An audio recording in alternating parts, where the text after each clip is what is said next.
Hello and welcome to another weekly update, and hopefully the sound on this will be okay. It's a bit windy, but it's also too nice not to be outside, so we'll give it a go.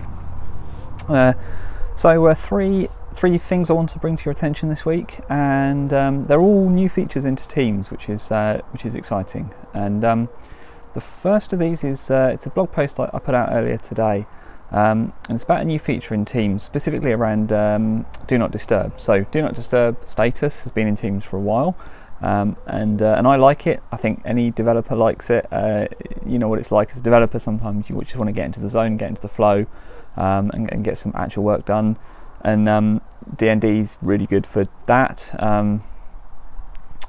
The thing with DND though is that obviously it's very good for blocking out unwanted calls and notifications, but sometimes there are some people who you do want to get notified about, like your boss or your CEO or various other people in your organization, and you just don't want DND for those, but you want DND for everyone else. And that's a feature that's just come to Teams recently. It's a way of managing people who you can whitelist for whom DND does not apply to you.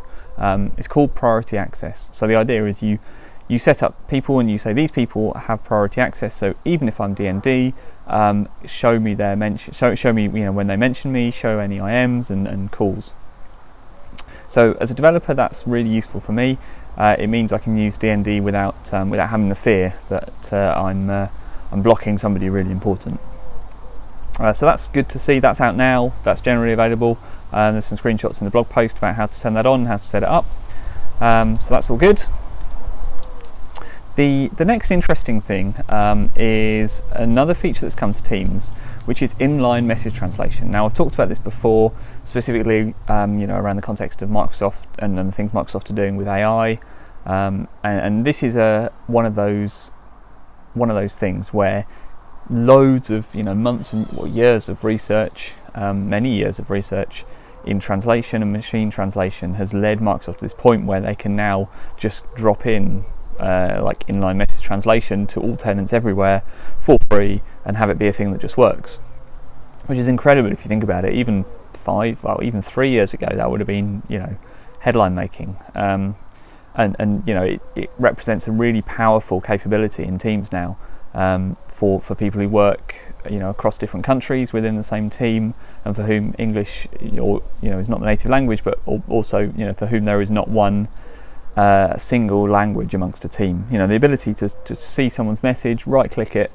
well, not right click it, you click the ellipsis at the end, and have it translated is huge. I was going to write a blog post about this, but actually Tony Redmond has beaten me to it and done a much better job than I ever could have, so I even got a link to his blog post instead, over at petri.com, and you should just go and read that, because it's got all the detail in it, it's got all the screenshots in it, it tells you loads of stuff about it, so just go and read that instead.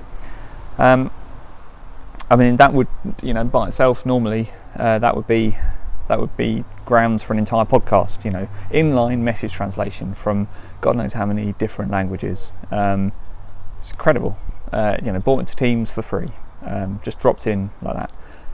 Nowadays though, like the stuff Microsoft does, I mean, it still surprises and amazes me, but there's so much stuff coming out that stuff like this can just kind of pass us by, and it barely registers, and it certainly doesn't register in like the mainstream press and stuff like that, which I think is interesting. Teams is undoubtedly a Slack competitor, but more and more we're seeing these features these amazing features that are Teams that you don't see in other clients that are coming to Teams. So I think it puts Teams in a really strong place. It puts Microsoft in a really strong place to be that kind of Slack for the corporate workplace. And finally, another new feature, two new features really, around, which are more IT Pro consumer IT Pro features. So it's Auto Attendant and call queues. Auto Attendant call queues you can now set up and run directly in Teams, which is cool and interesting. As a developer, those features by themselves aren't hugely interesting, if I'm honest. What is much more interesting is the fact that they're there at all, and that sort of hints that there is the ability to manipulate and change call flows and introduce things like auto attendant and call queues into teams, kind of means that, you know, there is that sort of ability to manipulate how calls flow, and that potentially means that maybe in the future there'll be some capability for third-party developers to do something like this and to have that sort of capability. So that's exciting for me, more so than the actual the kind of first-party features themselves. More interesting is how it's done under the hood, and how those flows happen. So yeah, it's all interesting. So there's a tech community blog post about those two things, auto attendant call queues. Again, loads of screenshots. It's something you can set up today. And so if you're interested in that, go and look at it. But even as a developer, it's worth reading that blog post just to understand, you know, the things that teams natively can do today, because it's sort of, I like to think that if you can do that today, if the teams guys can do it today, then maybe they're using some kind of tooling that will eventually kind of trickle through to third-party developers, and that would be really good if it does.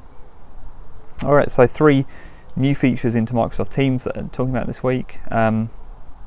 Again, blog post links are all in the blog post, so if that's useful, that's great.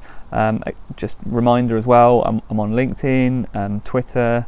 The stuff that goes past on Twitter and LinkedIn that maybe doesn't always make it into these updates. The big stuff will always be on my blog at thoughtstuff.co.uk, and you can also subscribe to this channel if you want, and then you won't miss not only these weekly updates, but occasionally I do other kind of longer sort of videos as well. So have a great week, and I will speak to you again next week.